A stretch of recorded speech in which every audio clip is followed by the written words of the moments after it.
Louisiana beer reviews, Samichlaus beer.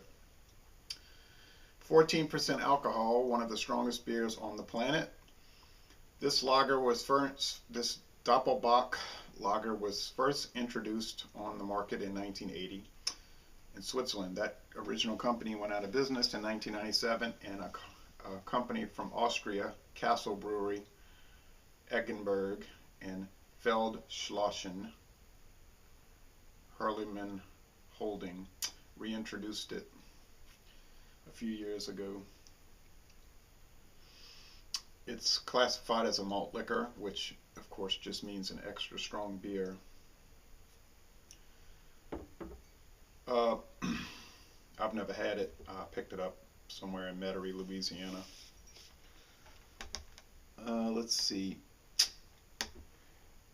It gets a good rating on Beer Advocate. The Bros actually give it a 100 out of 100, world class, the highest possible rating. It gets a 94 out of 100 on Rate Beer and a 93 out of 100 for the style, and it gets an excellent rating on the Beer and Me. I've been watching video reviews for it on YouTube, and I noticed people like it, but it seems like it's kind of grossing them out a little bit. It's like a little too much. So this is only brewed once a year on December 6th, St. Nicholas Day over there in Europe. So it's a Christmas beer, but here I'm going to have it in June. I guess I should have waited till the winter, but I can't bear to wait that long. I just want to see what it's like.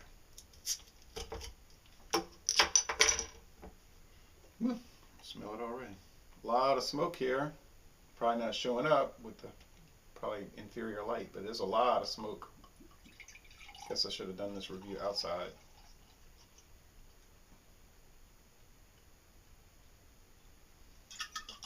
I don't guess there's going to be any sediment, but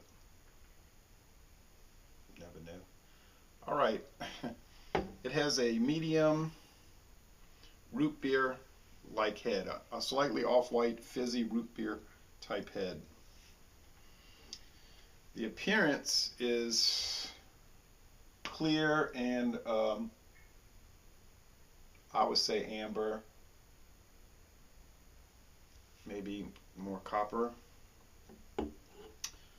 Well, I thought this bottle was brown, but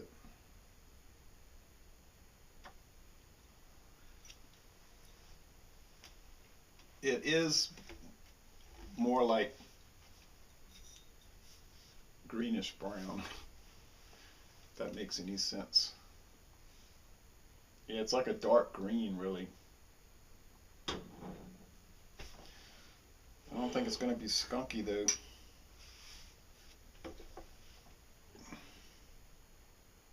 A few streaming bubbles, so it's interesting looking. Let's see about the aroma here with this Samichlaus. It's a strong smell. It's stingy, alcoholic, sweet, fruity, like what you call those fruit? That fruit, apricots. Yeah, sweet, fruity apricot. Maybe a little touch of brandy. I don't know. Let's go with the taste. Boy, that aroma. Doesn't really smell turned, though. Some of these strong beers have that kind of rotten or slightly turned smell, but I'm not really picking that up.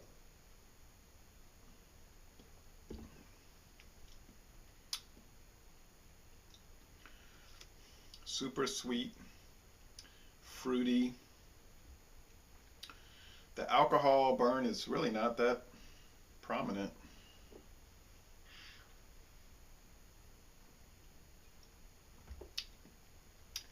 The mouthfeel is medium. Oh yeah, now the alcohol is coming in, that brandy.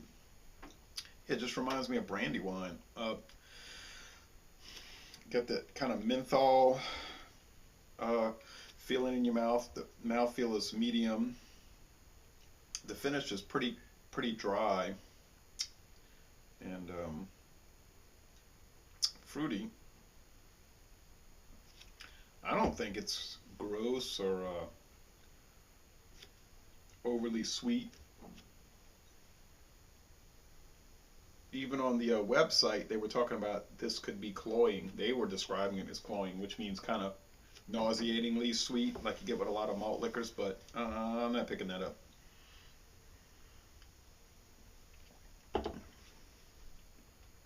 I'm really just detecting a very fruity apricot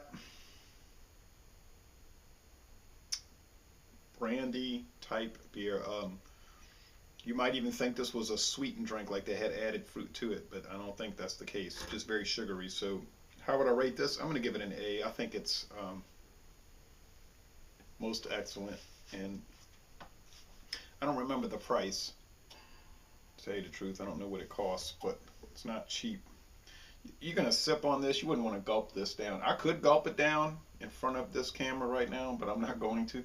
So I'll just say, laissez-les bon temps roulé. This is an outstanding beer, and it's really pretty to see. The head didn't stick around for long. There's not a lot of lacing.